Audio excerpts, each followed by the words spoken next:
Olá, está começando agora mais uma edição do Boletim Câmara. Aqui você fica por dentro de segunda a sexta-feira das principais notícias do dia. Começa agora, ao vivo, a nossa segunda edição desta quarta-feira, dia 17 de julho de 2024. O Supremo Tribunal Federal, o STF, finalizou o julgamento que descriminalizou o porte de maconha para uso pessoal e fixou a quantia de 40 gramas para diferenciar usuários de traficantes. Com a decisão, não comete infração penal quem adquirir, guardar, tiver em depósito, transportar ou trouxer consigo até 40 gramas de maconha para uso pessoal. A decisão do Supremo não legaliza o porte de maconha. O porte para uso pessoal continua sendo um comportamento ilícito, ou seja, permanece proibido fumar a droga em local público, mas as consequências passam a ter natureza administrativa e não criminal. A lei deixou de prever a pena de prisão, mas manteve a criminalização.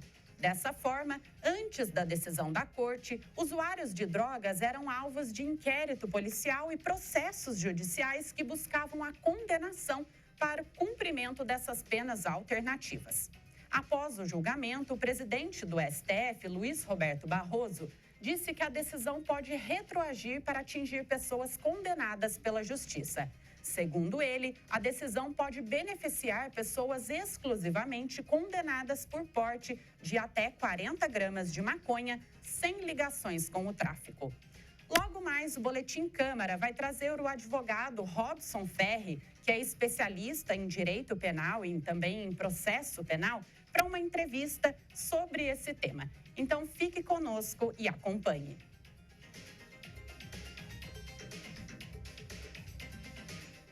E agora nós vamos falar sobre estágio, que é justamente o momento em que o estudante se prepara para o ingresso no mercado de trabalho por meio de atividades práticas que ele desempenha em uma instituição ou em uma empresa, por exemplo. Agora nós recebemos aqui nos nossos estúdios a estagiária da Câmara aqui de Taubaté, Maria Clara Amorim, que vai falar um pouquinho para a gente sobre esse momento de preparação para o mercado de trabalho. Maria Clara, seja muito bem-vinda. Obrigada por aceitar o nosso convite. Obrigada eu. Bom, eu queria saber quais são as atividades que você desenvolve aqui na Câmara. Eu desenvolvo bastante com o público, né? Os munícipes todos os dias. Também quando eu estou na recepção de baixo, né? Atendimento ao público, atendo telefones, né? Ligações de fora. Essas ligações de fora, eu encaminho geralmente para o gabinete. Geralmente, quando cai a ligação lá para recepção, eu encaminho para lá. E procuro fazer cadastros, né, lá dos gabinetes. Quando a pessoa nunca veio aqui, eu faço o cadastro dela, mostro um livrinho lá que tem de todos os pessoal do gabinete. Eu faço isso. E na recepção de cima, quando a pessoa vem pela primeira vez, eu acompanho ela também. Geralmente é mais quem é mais senhor de idade. Que geralmente, às vezes, não sabe ler, assim, aí fica meio difícil para eles. Aí eu levo eles também ao gabinete. Então, você interage bastante com o público, né? Tanto pessoalmente quanto por telefone também. Sim. Agora, conta pra gente, como você ficou sabendo dessa oportunidade aqui na Câmara e como foi esse ingresso aqui? Eu fiquei sabendo pela minha mãe, né? Porque ela é ligada no CIEE, né? E aí eu fiquei sabendo por ela que abriu vagas, né? E aí eu tive que fazer uma prova para entrar aqui, que foi online. E aí nessa prova aí, eu fiquei em 8º. Aí umas 2 pessoas como não deu, elas não viram. E eu acabei passando, e aí eu vim aqui e fiz. E aí foi basicamente isso, teve prova, não teve muito o que fazer. E para você, qual é a importância de fazer um estágio? Quais são as habilidades que você considera que você já adquiriu nessa experiência que você está tendo? Eu acho bastante a primeira impressão do primeiro emprego e das visões que ele tem depois que ele deixa, né? Que é a responsabilidade que fica, né? Já ampliou as visões que eu tenho para fazer faculdade, a responsabilidade que veio com isso.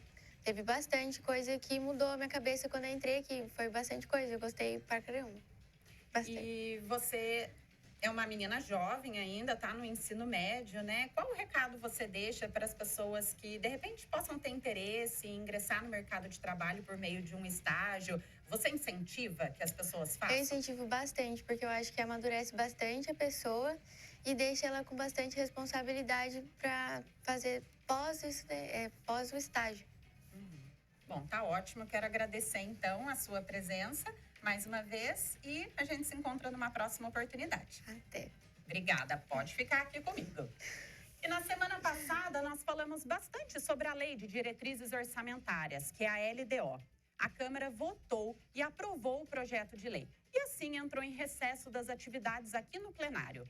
Ontem, terça-feira, foi sancionada a LDO, que traz as regras para a elaboração do Orçamento Municipal de 2025. O repórter Lincoln Santiago traz os detalhes para nós. Bom dia, Lincoln. Bom dia, Ana. A LDO é uma espécie de prévia do orçamento municipal e define as regras de como deverá ser elaborada essa proposta, que precisa ser entregue até o mês de setembro para votação aqui na Câmara. A LDO entrou em vigência nesta terça-feira, dia 16, com a publicação da Lei 5.976 no Diário Oficial. De acordo com a lei, a receita municipal de 2025 deve ser de R$ 1 bilhão e 600 milhões de reais. As 4 principais secretarias a receberem os recursos são as de Educação, Saúde, Finanças e de Serviços Públicos. No site da Câmara, é possível ver os valores detalhados de cada secretaria, além dos orçamentos da Câmara Municipal, Instituto de Previdência do Município, o IPMT, e a Universidade de Taubaté, Unital. Além disso, é possível consultar no site a lei completa, assim como toda a legislação municipal. De volta com você, Ana. Anota aí o nosso site, que é o câmarataubaté.sp.gov.br. Depois você vai clicar no menu Legislação. Como o Lincoln falou pra gente, você pode obter ali os detalhes dessa lei. E não só dessa lei, mas também você pode acessar outras leis aqui do nosso município. Obrigada pelas informações, Lincoln. E se você que nos acompanha quiser participar aqui conosco do nosso Boletim Câmara, entre em contato com a gente pelo nosso WhatsApp, que é o DDD 12 3625 9525. É esse número que está aparecendo aqui na tela para você. Você pode mandar a sua opinião sobre as matérias e as notícias que nós trazemos aqui. Também mandar fotos da nossa cidade, mandar a sua foto acompanhando o nosso Boletim Câmara e a sua mensagem para nós. Fique à vontade para participar aqui do nosso programa.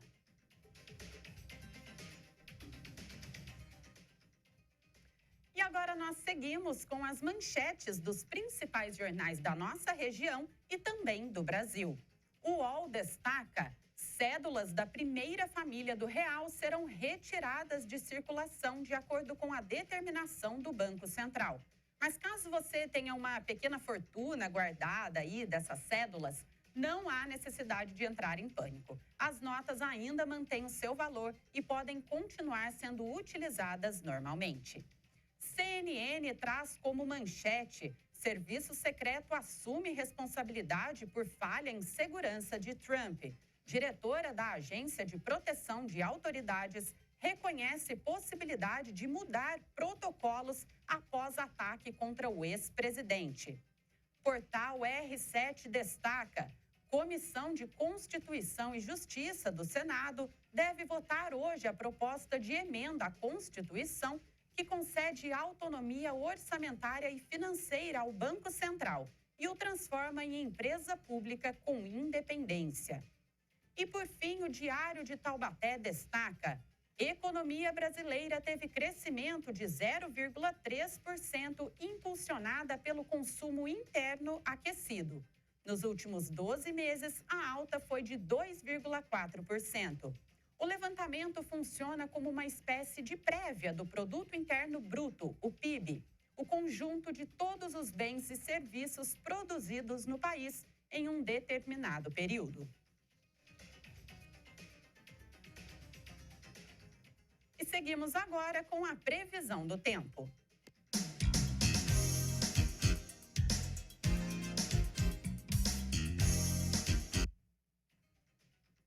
Vamos então falar um pouquinho sobre a previsão do tempo para amanhã, que é quinta-feira. Nós já estamos sentindo um ligeiro aumento de temperatura que vem sendo gradual, né? Dia após dia, desde o final de semana.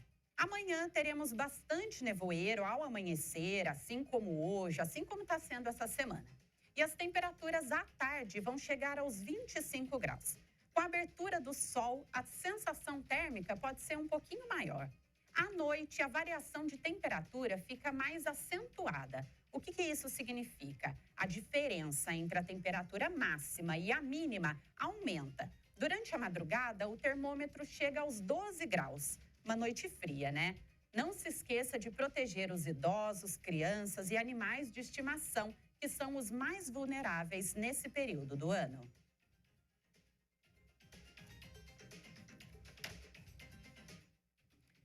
E você sabe o que é uma ouvidoria? Esse canal de comunicação entre a população e uma instituição tem como objetivo ampliar a prestação de serviços, ouvindo o que o cidadão tem a dizer e retornando esse contato com uma resposta. Esse é um canal que a Câmara mantém disponível para o cidadão, com acesso rápido e prático. Vamos conferir as informações com a nossa estagiária, Ariane Viana. Bom dia, Ariane. Isso mesmo, uma ferramenta disponível para que qualquer pessoa solicite informações, apresente denúncias, reclamações, queixas, elogios ou sugestões de assuntos relacionados à Câmara Municipal. A ouvidoria legislativa tem um papel mediador entre o poder legislativo e você, cidadão. Após receber a sua manifestação, a ouvidoria faz uma análise, orienta e encaminha para as áreas responsáveis dentro da Câmara. E tudo isso com número de protocolo e prazo de resposta. O pedido de informação que não possa ser respondido imediatamente tem um prazo de até 20 dias para a devolutiva. Então anota aí os canais de atendimento da ouvidoria. Telefone 12 3625 9625. O e-mail ouvidoria@câmarataubaté.sp.gov.br e na internet pelo site da Câmara, clique no menu Atendimento e depois em Ouvidoria. Você também pode procurar a ouvidoria pessoalmente na sede da Câmara, que fica na Avenida Professor Walter Taumaturgo 208, no Jardim das Nações. O ouvidor atende de segunda a sexta-feira entre 1 e 5 horas da tarde. E agora a gente volta com a Ana Laura no estúdio. Ariane, muito obrigada pelas informações. E a ouvidoria aqui da Câmara já recebeu 4 protocolos de atendimento que já receberam resposta também. E se você quiser entrar em contato por meio desse canal de comunicação, o nosso site é o câmarataubaté.sp.gov.br e você clica no menu Atendimento. E agora nós seguimos com a nossa entrevista aqui do dia, como eu anunciei no início aqui do nosso Boletim Câmara. Hoje nós entrevistamos o advogado Robson Ferri, que é especialista em direito penal e também em processo penal, para falar sobre a decisão do STF sobre a descriminalização do porte de maconha, fixado num limite de até 40 gramas da droga. Robson, seja muito bem-vindo. Obrigada por aceitar o nosso convite. Muito obrigado. Uma honra estar com vocês. Bom, para a gente começar, eu gostaria que o senhor explicasse para a gente, na prática, o que significa essa decisão do STF? Bom, o Supremo Tribunal Federal decidiu um recurso extraordinário que vem desde 2015 já o julgamento no Supremo Tribunal Federal. E agora, em 2024, eles decidiram pela descriminalização do porte de droga, especificamente a maconha, até o limite de 40 gramas, como foi bem dito, tirando a natureza penal dessa infração, né? Infração é tudo aquilo que ofende uma norma. Nós temos infrações no âmbito administrativo, no âmbito civil, tributário, penal. No âmbito penal, nós tínhamos uma infração penal que era o usuário de drogas, aquele que transporta, traz consigo. Isso era taxado como crime. Inclusive, em 2006, quando veio a Lei 11.343, que é a Lei de Drogas, discutiu-se bastante se a conduta prevista no artigo 28, que é o crime de usuário, era tido como crime realmente ou infração administrativa. E à época foi chancelado que realmente era crime. E agora o STF, em razão desse recurso extraordinário de número 635659, retoma o julgamento e decide em 2024 que hoje o usuário de drogas com maconha até 40 gramas não mais estamos diante de uma infração penal, e sim tão só de um ilícito administrativo. Na prática, o desdobramento disso acaba não tendo tanta diferença, porque quando taxado como crime, como infração penal, as penas alternativas ali previstas eram advertência, prestação de serviço à comunidade ou então uma obrigatoriedade de comparecimento em um programa psicológico de tratamento. Hoje é infração administrativa, mas o Poder Judiciário ainda pode aplicar essas penas administrativas, não mais numa esfera criminal. Então não sofre processo criminal, não há investigação em sede de delegacia, nós temos então só uma infração administrativa. Então, na prática, essa é a diferença. O que antes era uma penalidade, hoje é uma sanção administrativa, mas basicamente são as mesmas. A diferença é que essa pessoa não responde por um processo. Isso, perfeito. Não haverá um processo criminal, não haverá uma investigação prévia, não haverá um processo criminal. Essa pessoa é encontrada com droga, ainda que menor quantidade que 40 gramas, óbvio, essa droga será apreendida, essa pessoa será conduzida ao Poder Judiciário e, segundo o STF, na decisão do recurso extraordinário, ao Juizado Especial Criminal, mas as sanções ali serão no âmbito administrativo e não mais penal. E agora, qual é a diferença quando a gente fala em descriminalizar o porte da maconha em até 40 gramas e a descriminalização da droga? Tá. A droga, ela primeiro vem rotulada numa portaria da Anvisa. A Anvisa nomina o que se entende como droga no Brasil. E a portaria é de número 344. Então, lá está listado, né, um rol exemplificativo, porque pode ser retirado ou pode ser incluído mais substâncias, mas ali existe um rol dizendo quais são as drogas. E a maconha está listada nessa portaria da Anvisa como droga. Então, ela é droga. Agora, o que houve no Supremo foi a retirada da natureza penal. Então, não há mais crime em relação a isso, mas a maconha continua ainda sendo uma droga na portaria da Anvisa. O que significa que, se alguém for pego acima de 40 gramas, nós não estamos falando mais de possível usuário de drogas, mas sim, talvez, traficante. Artigo 33 da Lei de Drogas. E seria tráfico de drogas.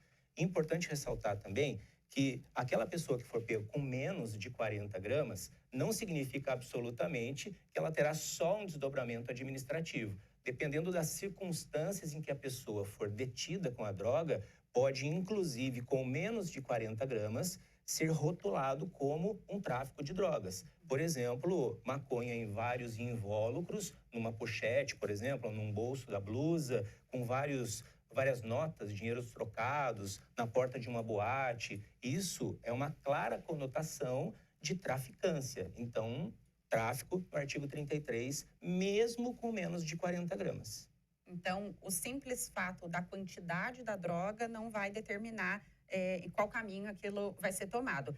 A análise vai precisar ser feita por quem está fazendo aquela abordagem? Perfeito, ótima pergunta, né? Nós sempre tivemos essa discussão, né? De pouca droga é usuário, bastante droga é tráfico. Não, sempre as circunstâncias é que motivaram o crime antigo do artigo 28, que era o usuário, ou 33, o tráfico. Hoje, quem faz esse filtro primário é exatamente a autoridade policial, o delegado de polícia, através dos seus agentes. Então, os agentes abordaram alguém, um policial militar, ele vai analisar as circunstâncias e faz um relato. E aí o delegado de polícia faz esse primeiro filtro para avaliar se mantém preso em flagrante por tráfico de drogas ou então estamos diante de um ilícito administrativo de usuário com uma quantidade menor que 40 gramas e, nesse caso, ele sairia no mesmo momento para posterior punição, mas não ficaria detido só por uma quantidade menor de 40 gramas, certamente não ficaria detido.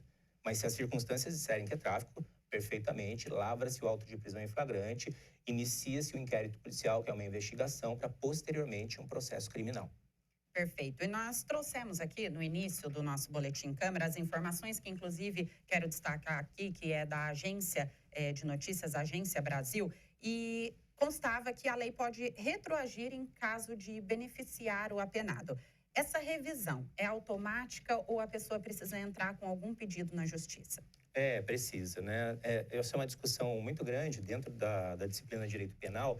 Nós falamos que as leis penais mais benéficas, e essa certamente é uma lei penal mais benéfica para o agente criminoso, ela tem o poder de retroagir e pegar os fatos anteriores àquele momento da descriminalização, por exemplo. Mas o Poder Judiciário, ele não consegue agir de ofício tendo em vista a quantidade de processos que nós temos no Brasil todo. Então, teria sim que ser motivado através de um advogado, quer seja um advogado particular, quer seja um advogado obtido através da Defensoria, da OAB, as instituições que fornecem advogados gratuitamente.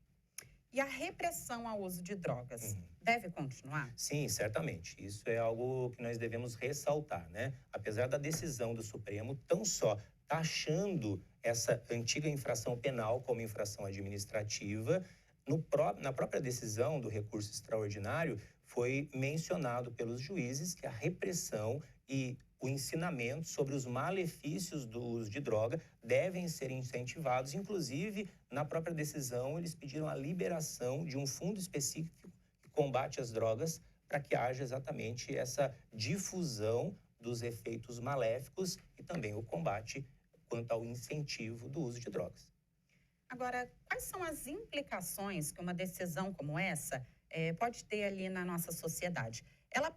Existe a possibilidade dela ser encarada ali como um incentivo, por ser até uma facilitadora? Porque antes a pessoa sabia que ela responderia a um processo criminal, que haveria toda ali um constrangimento, né? E agora, tendo essas sanções administrativas, ela pode ser encarada como uma facilitadora? Sim, certamente. Isso, a visão social, pelo desdobramento da chancela de um poder, seja legislativo, executivo ou judiciário, no nosso caso aqui, o Poder Judiciário, tem uma repercussão imediata na sociedade, certamente. Nós tivemos isso, me permita fazer uma similitude com o divórcio.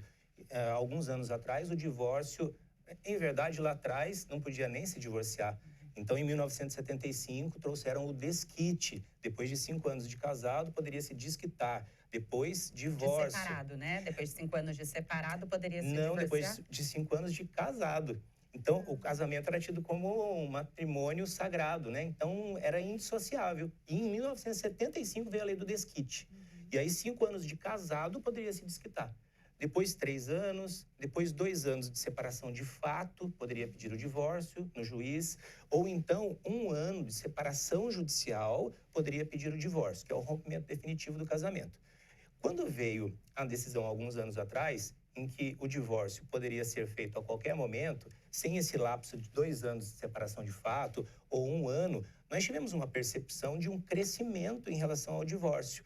Porque me parece, socialmente, que a resposta recebida é exatamente, é possível o divórcio. Então, não é incomum nós conversarmos com pessoas e elas dizem, não, eu vou me casar, mas se não der certo, essa é a percepção social. E a sua pergunta é muito inteligente, tendo em vista o que foi chancelado pelo Poder Judiciário máximo do nosso país, que é a descriminalização. A percepção primária é, pode usar maconha. A percepção primária é, você está liberado para fazer isso. Mas, em verdade, não é isso.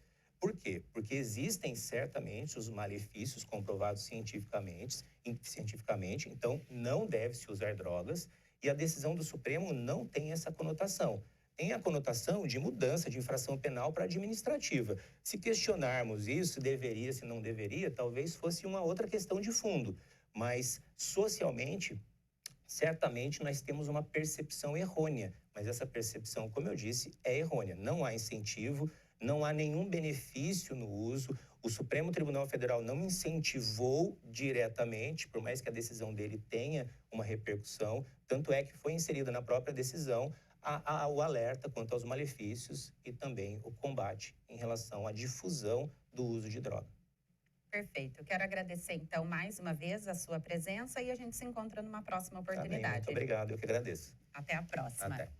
E essa foi a nossa segunda edição desta quarta-feira, dia 17 de julho. Eu retorno amanhã com mais notícias para você aqui na TV Câmara Taubaté. Tenham todos um ótimo dia e até mais.